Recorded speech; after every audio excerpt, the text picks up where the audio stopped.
1장 18절에서 25절입니다.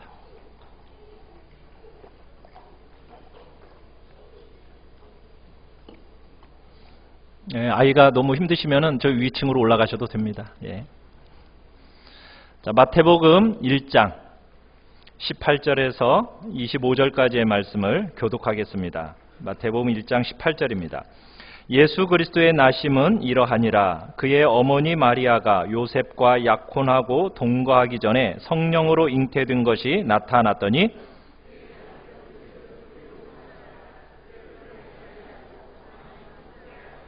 이 일을 생각할 때에 주의 사자가 현몽하여 이르되 다윗의 자손 요셉아 내 아내 마리아 데려오기를 무서워하지 말라. 그에게 잉태된 자는 성령으로 된 것이라.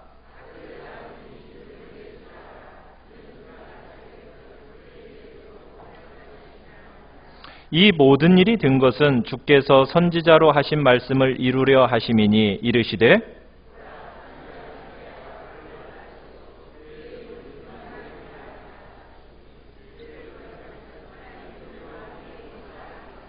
요셉이 잠에서 깨어 일어나 주의 사자의 분부대로 행하여 그의 아내를 데려왔으나 아들을 낳기까지 동침하지 아니하더니 낳음의 이름을 예수라 하니라. 아멘. 자, 우리 말씀의 제목을 같이 한번 읽어보겠습니다. 시작. 성령으로 된 것이라. 성령으로 된 것이라. BC 356년경에 태어나서 20세에 왕의 자리에 오르고 세계를 정복했던 대왕이 있습니다. 혹시 아십니까? 그 사람의 이름이 알렉산더 대왕입니다. 알렉산더 대왕. 알렉산더 대왕과 예수님에게는요 공통점도 있고 상반된 점도 있습니다. 예수님과 알렉산더 대왕은 죽은 나이가 똑같아요. 아주 젊은 나이에 죽었습니다. 몇 살에 죽었죠? 33살에 생애를 마쳤습니다. 자, 알렉산더는 어디에서 태어났습니까? 프랑스라고 얘기하면 왕국에서 태어났겠죠. 왕이었으니까 왕궁에서 태어났을 것입니다. 자, 그러면 예수님은 어디서 태어났죠? 마국간에서 태어났습니다. 알렉산더는 왕의 아들로 자랐죠. 예수님은 누구의 아들로 자랐었겠습니까? 그죠. 목수의 아들로 자라서 목수의 일을 보고 배우며 자랐습니다. 알렉산더가 죽을 때는 어디에서 죽었겠습니까? 왕궁에서. 왕궁에서 열병에 걸려서 며칠을 앓다가 여러 사람들이 보는 가운데서 고귀한 왕으로서 왕궁에서 죽었습니다. 자, 예수님은요. 겟세마네 동산에서 기도하시다가 잡히셔서 조롱당하시고 갈보리 십자가에서 비참하게 죽으셨습니다. 세상 사람들이 볼 때 알렉산더 대왕은 정말 위대하고 성공적인 인생을 살은 것 같죠. 그렇지만 그의 인생은 자신 한 사람의 소유와 야망을 불태우기 위해서 수많은 사람들을 죽이는 피를 흘렸습니다. 그러나 예수님의 일생은 실패한 인생기 같아 보이지만 그는 온 인류를 죄와 사망에서 살리시기 위해서 자신의 몸을 버리고 자신의 피를 흘리셨습니다. 알렉산더는 인간의 많은 사람들을 노예로 만들었지만 예수님은 우리 모든 인간에게 자유를 주셨습니다. 알렉산더는 역사를 만들었다면 예수님은 역사를 변화시키셨죠. 오늘 누구의 생일날입니까? 오늘 예수님 생일날인 건 아시고 모이신 거죠. 생일잔치는 버려놓고 정작 당사자인 주인공은 제쳐놓고 우리들만의 잔치가 된다면 그건 참 곤란한 문제가 될 겁니다. 성탄절의 주인공은 뭐니 해도 누구라고요? 예수님이십니다. 그분은 이 세상을 너무 사랑하셔서 우리와 함께 하시기 위해서 친히 하늘로부터 이 세상에 오신 분이십니다. 가장 낮은 자의 모습으로 이 세상에 오셔서 지금도 우리와 함께 하시는 분, 그분은 바로 예수 그리스도이십니다. 우리 인간의 영원한 행복을 위해서 하나님이신 그분이 인간의 몸을 입고 이 땅에 오셨습니다. 이것이 바로 성탄이고 성육신입니다. 우리 인간은 굉장히 이성적이고 합리적이고 논리적인 것을 좋아해요. 그리고 과학적인 사고를 인정하는 그런 시대를 우리가 살아가고 있습니다. 자, 그런데 예수님을 누구의 몸에서? 처녀의 몸에서 태어나셨다라는 것을 여러분은 믿으십니까? 그게 있을 수 있는 일이에요? 처녀가 애를 뵐 수 있어요? 어떻게 보면은 참 현대인에게서는 황당무계한 소리처럼 들리고 웃음거리가 될 수 있는 이야기입니다. 그러나 이 성육신의 사건은 인간의 작품이 아닙니다. 인간의 사건이 아닙니다. 오늘 본문처럼 성령으로 된 것입니다. 성령으로. 하나님의 일이고 하나님의 거룩한 구원의 작품이란 얘기입니다. 예수님의 동정녀 탄생이 성령으로 된 것임을 우리가 이 시간 믿고 우리가 전파하는 복된 자리에 우리 모두가 있기를 간절히 바랍니다. 자, 우리 1번을 같이 한번 읽어보겠습니다. 1번 시작. 하나님의 뜻에 희생적 복종을 나타낸 마리아. 자, 오늘 본문 18절과 19절 두 절을 다시 한번 읽어보도록 하겠습니다. 오늘 아이들도 있어서 여기다 띄웠습니다. 성경을 앞에다 띄웠습니다. 같이 한번 읽어보겠습니다. 시작. 예수 그리스도의 나심은 이러하니라. 그의 어머니 마리아가 요셉과 약혼하고 동거하기 전에 성령으로 잉태된 것이 나타났더니 그의 남편 요셉은 의로운 사람이라 그를 드러내지 아니하고 가만히 끊고자 하여. 자, 여러분, 지금 오늘 본문에 나오는 마리아와 요셉은 어떤 상태였다고 얘기하고 있습니까? 약혼한 상태라고 얘기하고 있습니다. 그러나 약혼은 했지만 뭐 하지는 않았다? 동거하지는 않았습니다. 이 당시에 약혼이라는 것은 법적인 결합을 의미합니다. 약혼할 때 이미 신랑과 신부가 증인들 앞에서 결혼 서약을 함으로써 성립되어지는 것이 그 당시에 약혼이었습니다. 그래서 이 약혼은 결혼에 대한 구속력이 있었어요. 어떻게 보면 오늘날은 약혼 잘 안 하죠. 그냥 곧바로 결혼으로 넘어가는데 옛날에는 여기 계신 분들 혹시 약혼하고 결혼하신 분들 있으시죠?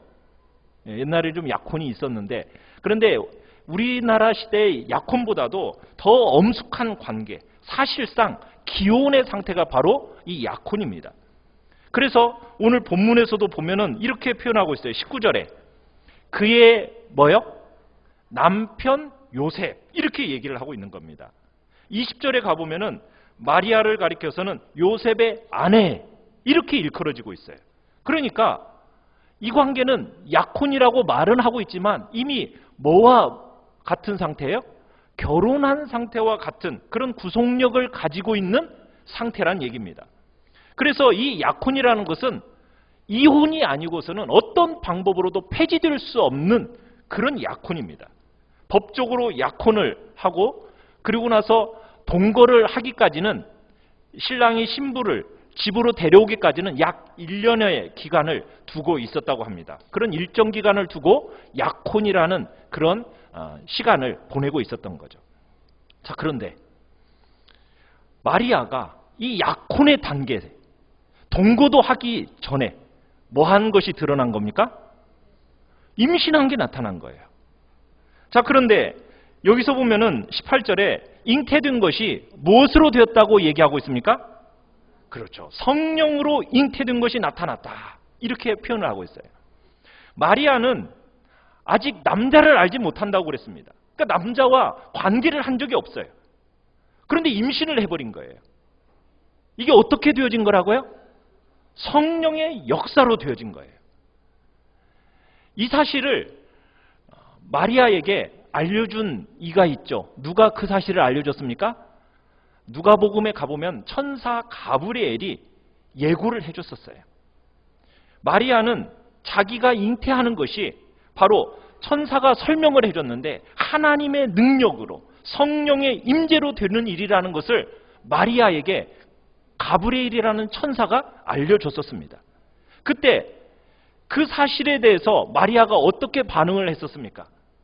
주의 계집종이 오니 말씀대로 이루어지이다. 이렇게 반응을 했어요. 그러니까 하나님의 말씀에 대한 믿는 마음, 그리고 하나님의 뜻에 대한 희생적인 복종, 그것을 나타낸 것이 바로 마리아의 반응이었습니다. 주의 계집종이 오니 주의 말씀대로 이루어지이다. 마리아의 인간적인 경험이나 이성으로는요, 도저히 이해하거나 판단할 수 없는 이야기였습니다. 그리고 이 사건은 오직 역사 속에서 단 한 번밖에 있을 수 없는 일이었어요. 그 일을 하나님의 말씀인 까닭에 그 약속과 특권을 자기의 것이라고 굳게 믿고 하나님 앞에 순종함으로 나아갔던 여인이 바로 마리아라는 겁니다. 마리아는 이 약속 성취됨에 따라서 의심, 고난, 심지어는요 죽음에까지 몰릴지도 모르는 그런 상황에 대해서 물러서지 않고 피하지 않고 주의 뜻대로 복종하겠다고 각오하며 나아갔던 여인이 바로 마리아인 겁니다. 마리아는 약혼자인 이 요셉으로부터의 오해, 또 세상 사람들로부터의 조롱, 그거 각오했습니다. 그뿐만이 아닙니다. 유대 사회에서는 약혼자도 기혼자도 간음하면 어떤 처벌이 내려졌었습니까? 돌로 쳐 죽이는 그런 일이 법적으로 있었단 말이에요. 그러니 혹시 있을지도 모르는 이런 두려운 죽음의 형벌까지도 받을 각오를 하고 그 모든 일체를 하나님께 맡기면서 하나님의 말씀을 따르기로 했던 여인이 바로 누구라고요? 마리아였던 겁니다. 자, 2번을 같이 한번 읽겠습니다. 2번입니다. 시작. 의로우면서도 율법의 사랑을 실천한 요셉. 자, 요셉은 마리아가 임신한 상태라는 것을 알게 되었어요. 그때 그 이유를 알지 못한 요셉은 마리아에 대해서 어떤 생각을 했겠습니까? 나를 배신하고 다른 남자와 관계해서 지금 이런 상황이 벌어졌다라는 불충절의 생각을 요셉은 했어요. 어떻게 보면은 이 1년이라는 기간 동안은 요셉과 마리아 사이에 달콤한 사랑과 그리움을 나눠야 할 그런 시기입니다.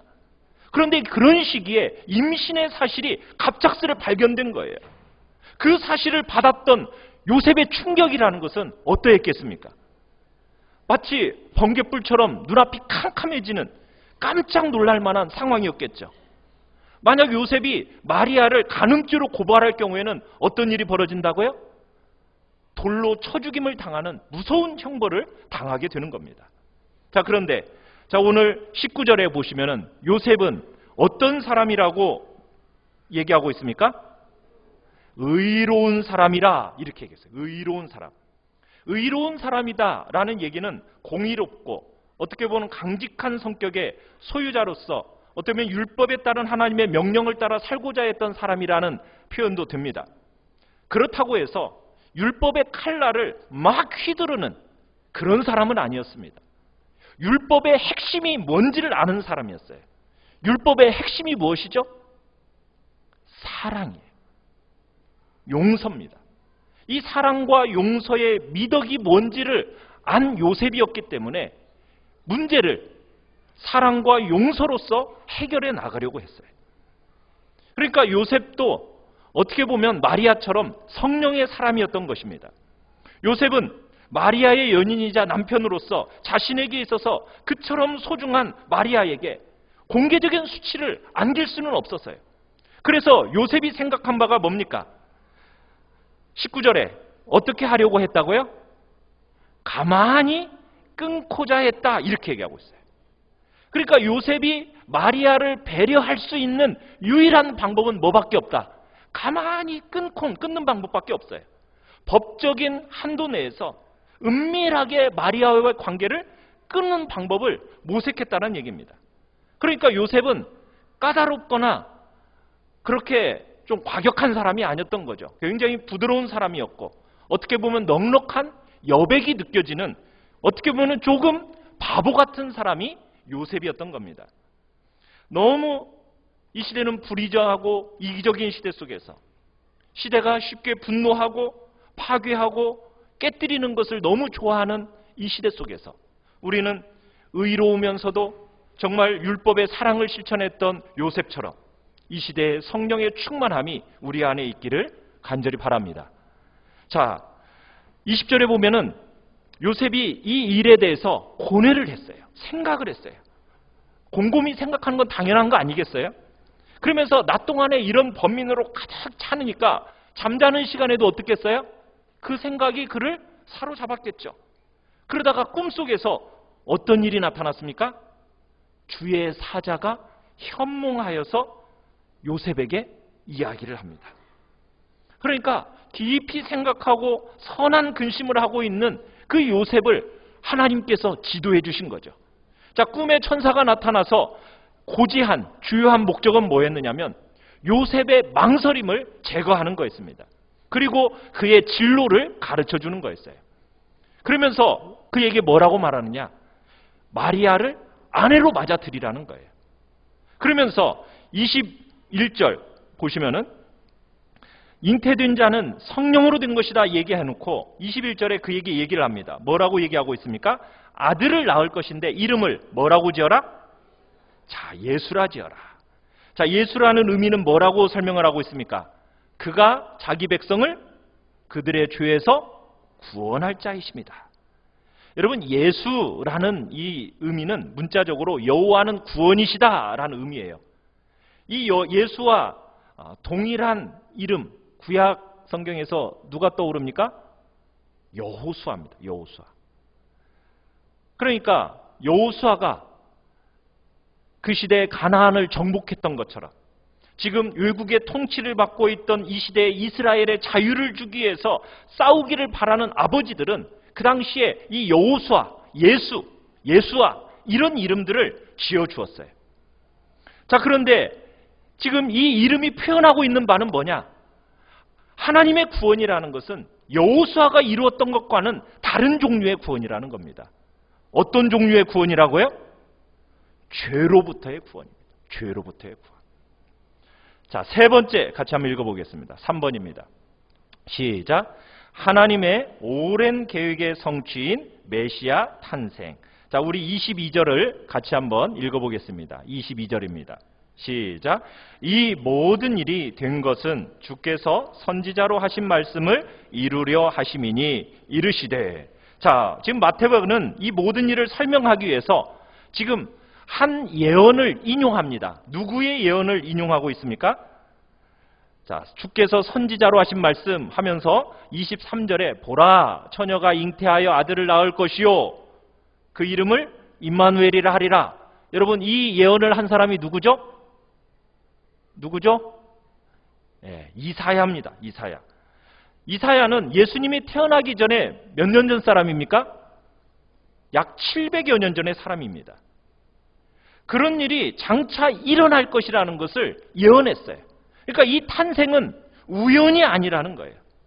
이사야 7장 14절에서 이렇게 예언을 했습니다. 그러므로 주께서 친히 징조를 너희에게 주실 것이라. 보라, 처녀가 잉태하여 아들을 낳을 것이요 그의 이름을 뭐라 하리라? 임마누엘이라 하리라. 예언된 그대로 동정녀 마리아에게서 태어나시게 됐어요. 여러분, 이 예언은 1, 2년 전의 예언이 아닙니다. 700여 년 전의 예언입니다. 그 예언이 정확하게 성취가 되어진 거예요. 이 메시아의 탄생은 우연이 아니에요. 즉흥적인 것도 아닙니다. 우리 하나님께서 정말 계획하셨고 오랜 계획 동안에 이루어진 일입니다. 역사적인 사실입니다. 정확한, 부인할 수 없는 정확한 사건이에요. 이것은 하나님만이 계획할 수 있고 하나님만이 성취하실 수 있는 유일한 일이었던 겁니다. 예언과 성취의 위대하신 하나님을 믿고 우리가 이 시간 찬양하며 나아가기를 원해요. 정말 예언된 성취의 말씀을 믿는다는 것, 여러분, 이것은 은혜요, 축복입니다. 여러분은 이 예언을 믿으십니까? 그리고 이 예언이 성취되어졌음을 믿으십니까? 여러분의 죄를 위해서 구원하시기 위해서 메시아를 이 땅에 보내주신 하나님의 계획, 하나님의 능력, 하나님의 사랑, 이 시간 찬양하며 나아가시길 바랍니다. 여러분들이 세상이 아무리 힘들고 편한다고 하더라도 여러분의 말씀이 충만해서 메시아 신앙이 견고한 여러분들의 삶이 되시길 바랍니다. 이 모든 것은 우연이 아닙니다. 성령님의 계획에 의해서 구원 사역이 완성되었음을 믿고 성령 충만한 여러분들이 되기를 바랍니다. 자, 우리 23절을 같이 한번 읽어보겠습니다. 23절 시작. 보라, 처녀가 잉태하여 아들을 낳을 것이요 그의 이름은 임마누엘이라 하리라 하셨으니 이를 번역한즉 하나님이 우리와 함께 계시다 함이라. 여러분, 임마누엘이라는 의미가 무슨 뜻이라고요? 하나님이 우리와 함께 계시다. 죄악으로 절망 가운데 있는 인류를 구원하시기 위해서 친히 인간의 몸으로 이 땅에 오신 하나님, 임마누엘 하나님. 이 임마누엘이라는 칭호 속에는 예수 안에서 하나님이 우리들과 함께 거주하신다라는 것을 선포하십니다. 그 안에서 하나님이 우리와 함께 사시는 그런 사람을 통해서만 우리를 죄에서부터 구원할 수 있다라는 이 이야기를 우리에게 이 임마누엘을 통해서 말씀하고 계시는 거예요. 하나님은 하늘 저 멀리에 계시는 분이 아닙니다. 하나님은 언제나 우리 사람들과 함께 계시는 분이십니다. 죄로 인해 하나님과 원수되었던 우리 인간들을 화해시키기 위해서 십자가에서 화목제물이 되신 예수 그리스도, 그분은 말씀이 육신이 되어 우리 가운데 거하시다가 여러분 세상 끝날까지 우리와 항상 함께 계시는 영원한 하나님 그 자체이십니다. 그 하나님을 믿으시길 바랍니다. 예수 그리스도로부터 여러분들이 죄사함을 받고 그분의 실존을 날마다 인정하는 백성들이 되십시오. 그리고 그분과 더불어 함께 살아가는 복된 자리에 여러분 모두가 있기를 간절히 축원합니다. 마지막 네 번째 같이 한번 읽어보겠습니다. 시작. 부드럽고 따뜻한 불꽃이 되라. 자, 요셉이 잠이 깨어났을 때 세상과 자신의 인생이 너무나도 달라 보였어요. 약혼녀의 순결에 대해서 의심하고 번민하고 망설이고 있는 그 요셉의 마음이 밤과 함께 사라져버렸어요. 이 마리아의 아이는 수치의 씨앗이 아니었던 거예요. 이 아이는 거룩한 아이라는 신적인 확신이 요셉의 마음속에 확 들어왔습니다. 그러면서 요셉은 즐거운 마음으로 신속하게 순종을 합니다. 요셉은 믿었어요. 그리고 이 믿음은 무거운 그 마음의 짐을 다 제거해 주었습니다. 정말 영원한 파멸과 같았던 그 관계를 다시 회복시켜 줬습니다. 그래서 성경은 말합니다. 우리 24절, 25절 같이 한번 읽어보겠습니다. 시작. 요셉이 잠에서 깨어 일어나 주의 사자의 분부대로 행하여 그의 아내를 데려왔으나 아들을 낳기까지 동침하지 아니하더니 낳음의 이름을 예수라 하니라. 여러분, 요셉과 마리아에 대해서 좀 더 생각해 보면 가만히 끊고자 했다고 그랬어요. 가만히 끊고자. 참 요셉과 마리아에게 있어서는 말할 수 없는 큰 시련이었다라는 것을 우리에게 암시해주고 있는 겁니다. 그러니까 요셉은 마리아가 파멸될 것만 같았어요. 그렇게도 열렬히 사랑했던 이 사람과 완전히 헤어질 거라고 생각을 하니까 요셉의 마음이 얼마나 고통스러웠겠어요. 마리아도 얼마나 고통스러웠겠습니까? 스스로는 결백하잖아요. 그런데 그걸 누가 믿어줍니까? 요셉이 그 결백을 믿을 수가 없었던 거예요. 얼마나 괴로운 일이에요. 분명히 양심적으로 마리아는 결백한 이상 그것을 어떻게 합니까? 하나님의 처분에 다 맡기는 거예요. 그러니까 마리아는요, 하나님을 향한 신뢰의 방법을 배웠던 거예요. 하나님은 결백한 자를 반드시 보호하십니다. 보호하세요. 마리아가 치욕을 당할 위험에 있었어요. 마리아가 잔인하고 어떻게 보면은 성급하고 난폭한 사람과 관계가 맺어졌더라면 아마 치욕적인 죽음을 당했을지도 모릅니다. 그러나 하나님께서는 마리아를 누구와 같은 사람과 맺어주게 하셨던 거예요? 유순하고 친절한 사람인 요셉과 관계를 맺게 하셨고, 적당할 때 요셉은 그녀의 임신의 진상과 결백을 통보받게 되었고 그녀를 진실하고 사랑하는 아내로 맞이하게 되었던 겁니다. 앤드류 마리아의 불꽃이 되어라 라는 글 속에 이런 이야기가 있습니다. 옛날에 아주 단단한 쇠토막이 하나 있었대요. 그 쇠토막을 깨트리려는 시도를 하는 도구들이 있었어요. 하나는 도끼, 톱, 망치, 그리고 불꽃이었습니다. 도끼가 말했습니다. 내가 이놈을 정복하겠어! 하고서는 그 도끼가 크게 내려쳤습니다. 쇠토막에 육중하게 떨어졌지만 타격이 가해질 때마다 이 도끼에 날만 무뎌지는 거예요. 그래가지고 그만두고 말았어요. 이번엔 톱이 말했습니다. 내게 맡겨.